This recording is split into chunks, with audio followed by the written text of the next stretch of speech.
ભાઈ જુગ જાહી પણ જુગ નો વેણની નહીં પેઢીઓ જાહી ગોમે ગોમના મહેમાનો પણ મારા શીતળા માતાની મારા શેદડી માતાની વાતો નાઈના વિહોમાં જુગો જુગ રહેલ્યા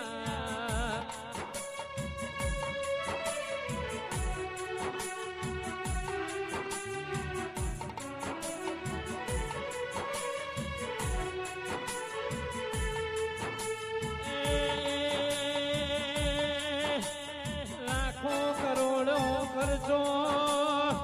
અને એને બધું મલા ભણાવા દેવના દીવાના મળી જેના મલીની ચંપામાં પેઢીઓ તરીની નહીં મલીના સંજય ભાઈ પ્રાત ભાઈ વરતા રહી